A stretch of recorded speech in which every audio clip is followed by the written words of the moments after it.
Hello friends, this is Wendy and I am a scrapbooker, a junk journaler, a paper crafter, you know, all that stuff. And today I almost wasn't going to film this. I was just going to do it because that's kind of what I do. But today I decided I'm very close to finishing up an entire book that I will then make into a little golden book.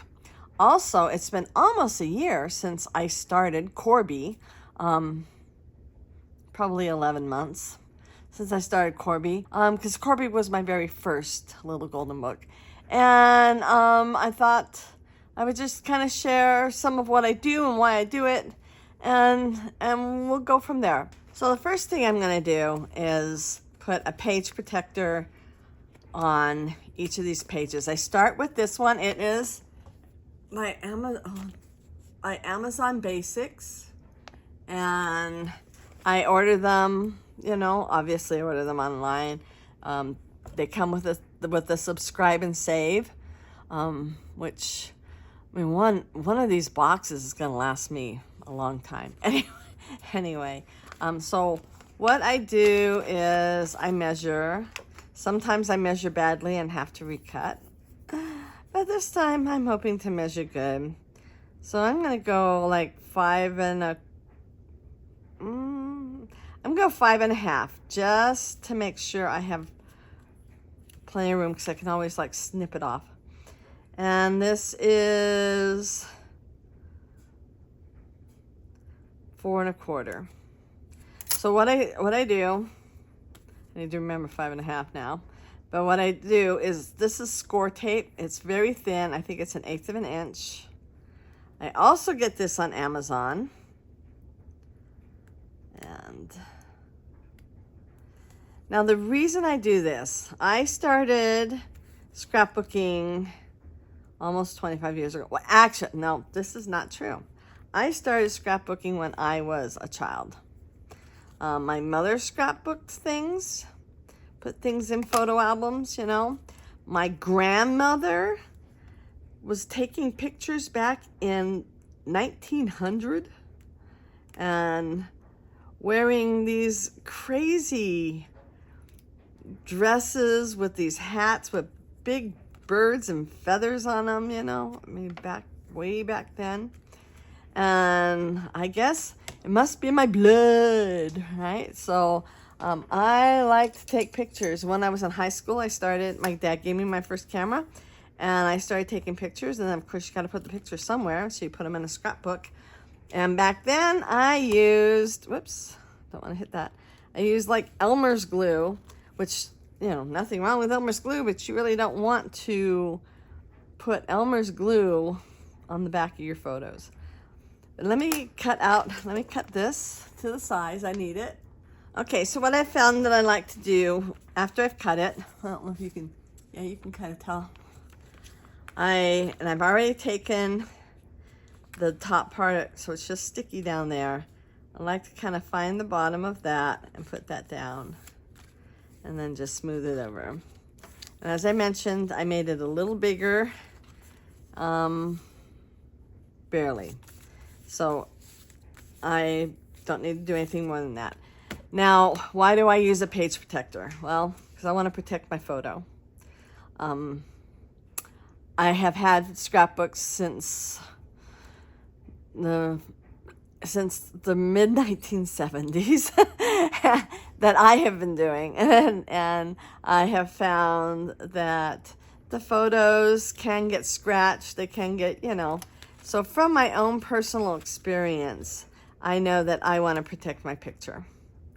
And so that's why I do it. I know people who do scrapbooking in all different forms. Let's see. So there's creative journals, there's junk journals, there's the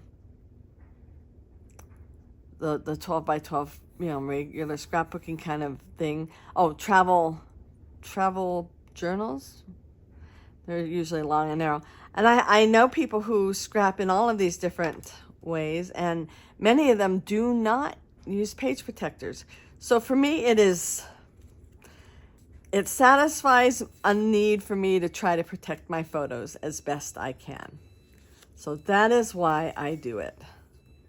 I have one here, I have one here, now I have one there. I still need to do them here. And this brings up another point. One thing that I learned, so 25 years ago, right around 1999, maybe even 1998, I had a friend. I was living in Alaska, and this friend was moving out of state because she was hired by a paper company, and she was going on and on about, is it lignin-free and acid-free papers and all this. And like, for me, it was like, I've never heard of this before. What is this? It was all new. And then right around 2000, little scrapbook stores, I would call them mom and pops, but they're like moms without the pops, right? It's the mom's little store, and a lot of them had a little play area for kids that were not in school yet. And anyway, and that's where I got my first jump into scrapbooking. And I bought a lot of paper, and I'm a little embarrassed to say I have some of it. I really bought a lot of. If I need one piece, I need 10, right? And now I'm learning I don't need nearly so much. So this is, again, 5. I would have to go with 5 3/4 on this one, and then right at 3. So 3 and then 5 3/4. So anyway, here are these new little stores. And I have to tell you, my perspective may be different from others as things started out, because I was in a more rural part of Alaska. Palmer isn't exactly rural, but it is about an hour outside of Anchorage. And almost anything outside of Anchorage, you're starting to get into more rural. Although Palmer and Wasilla are both growing very, very big. Anyway, so these little scrapbook stores started popping up, and they started teaching you how to do this. This is, before YouTube. But one of the first things that I learned was that when you take a photograph and you're going to put it onto paper, you're going to use tape. And from personal experience, having used like Elmer's glue to glue my pictures onto my paper years back, I knew that, they were probably right. Tape was a better solution. I still have some journals, scrapbooks from back when I was a kid, and ones that my mother did, and she also did the whole Elmer's glue from photo to paper. That, boy, that stuff lasts, and it holds well, and yeah. So one of these days I will go through all of that and hopefully get them in a more artistic book, because those books, literally, it's photo on paper with somebody handwriting what it is. And I suppose that's good enough, right? That's good enough. I like to put art around mine. I've got a little bit of a buckle in there, but I think I'm just going to ignore it. But another thing that I learned then was that when you take your photo, you need to have a little backing on it. And for the most part, it really does kind of accentuate the photo. I'll show you. See, this one I did put a backing on it. This one I did not. Mainly because I started cutting the paper. I don't know. I know that the paper that I used is acid-free. I don't know if the ink is. And so I don't follow everything that I learned 25 years ago. For the most part, I do, though. And the same with this one. This one does not have a backing. And it's supposed to protect. If you put the photo on a piece of acid-free paper, it will protect from, like this is also stamped, and anything that could potentially damage the photo, maybe age it, maybe turn it yellow, maybe, you know, in time. I gotta tell you though, my grandmother had started this scrapbook 125 years ago. And a lot of her pictures, they don't have page protectors on them, and they're just glued down onto the page. And they have felt up over the years, so yeah. For a while, when I first started, like a year ago, doing these little golden books, I would only put the page protector on one side, because I didn't want the two photos rubbing together and causing friction, because I think that would damage them. Now I pretty much do them all, and I haven't gone around and undone, you know, redone anything yet, but I may one day. So that's like 5.5 by,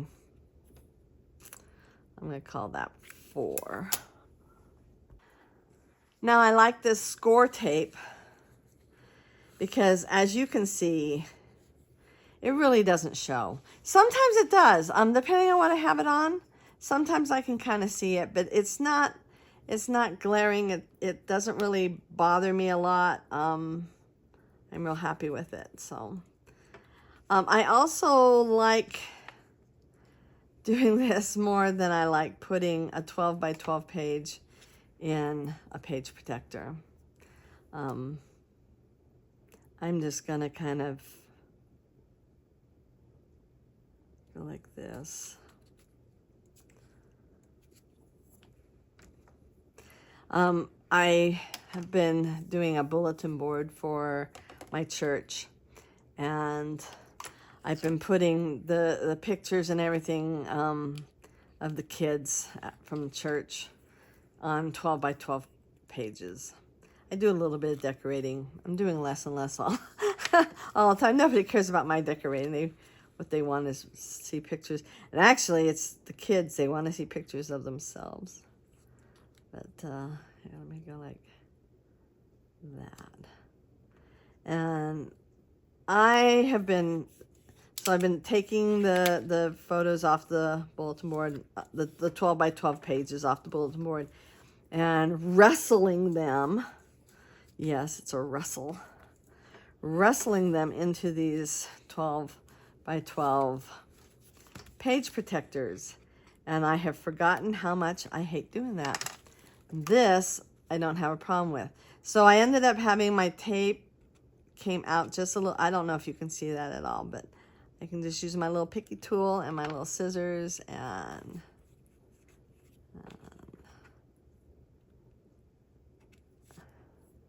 get rid of it. I also have this little gummy eraser. Guess you can get them pretty much at any art supply place. I'm sure I got mine on Amazon. But yeah. There. Let's see if I got them all then page protected here.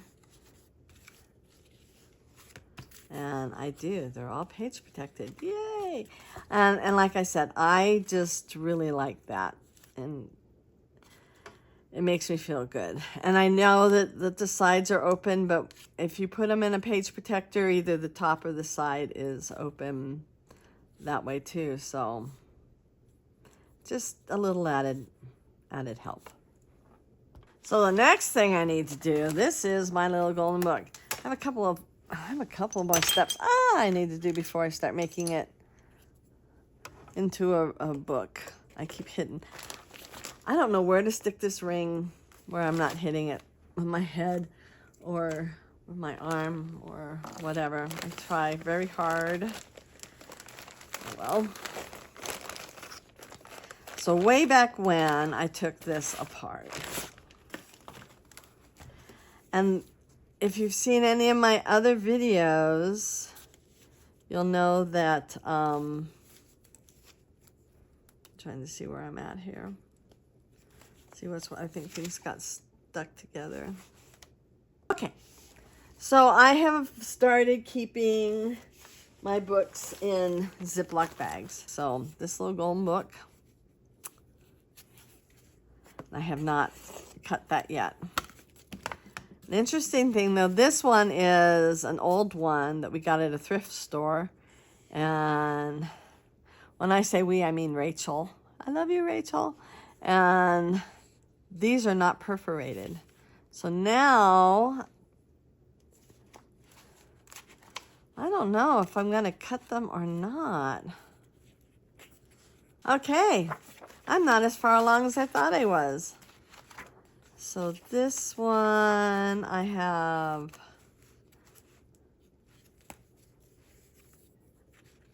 like I said, I like to check, make sure everything's got a page protector on it. But now I have some pictures here, and I have some empty pages. So that really is my next step. I thought I was one step further. So I will finish this video when I am at that point. While I'm putting these things away. So I've gone out and bought fabric to go with my books. So this, and I have another Peter Pan book that this will go with. So I think that's pretty. Guess I'll finish up this signature first. I have a couple of pictures I need to do on this one as well. But I'll keep it in my Ziploc bag while I am protecting it.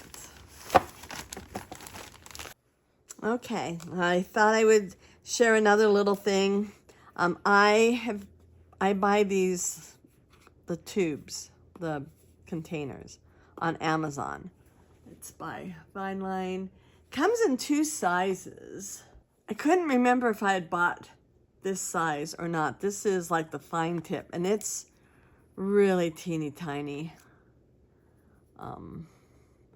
I don't like it nearly so much. I can't even find the hole to put that in. There we go. As I like this. Now, I used to use Collage Medium, which I still have some sitting around here somewhere.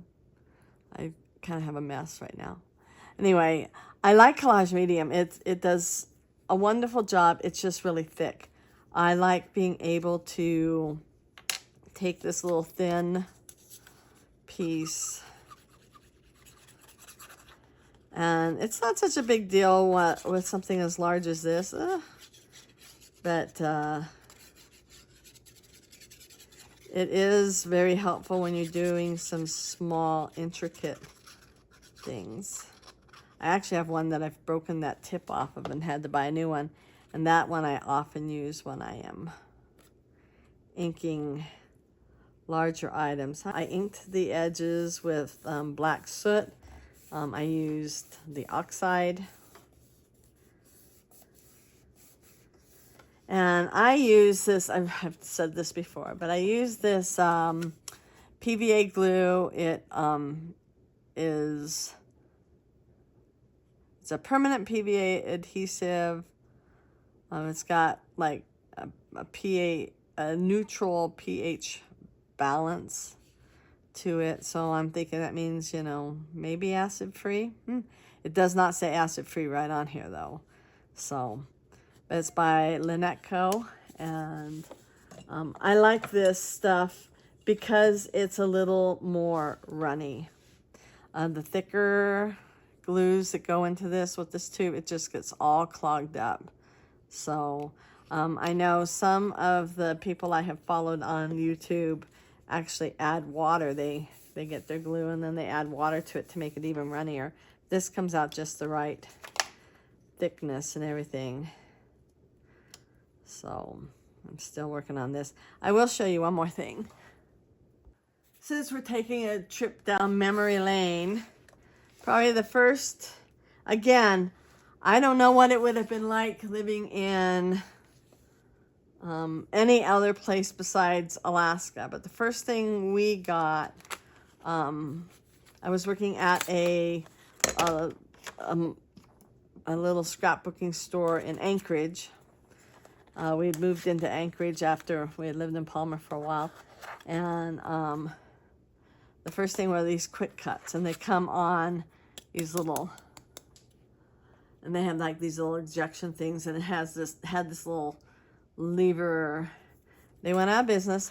They actually, I hate to even say this because I'm not completely sure it's true. I think we are, I don't know, we are something. I think they moved into them. These fall out. I run them through my my Sizzix machines now, because the original thing just doesn't cut them, not as well as the Sizzix does. So,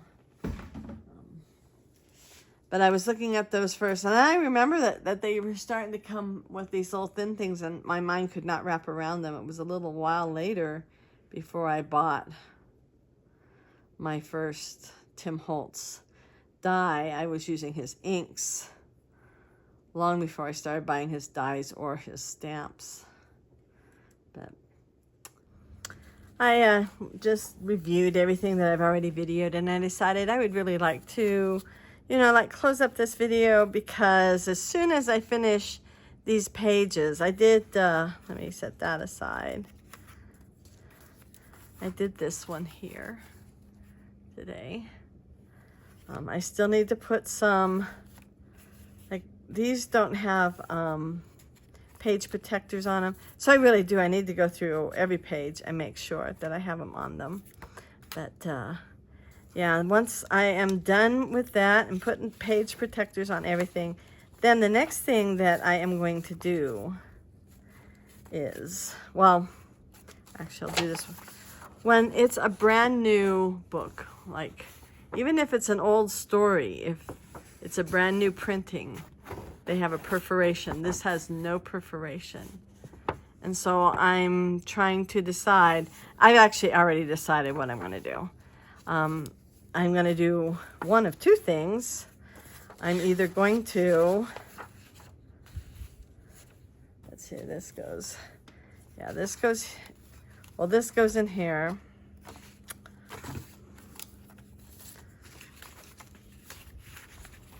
And then these go in here.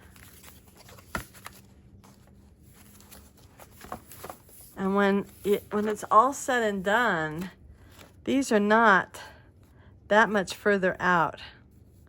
Like some of them are a little more in, but I'm thinking I'll just take either a little bit off.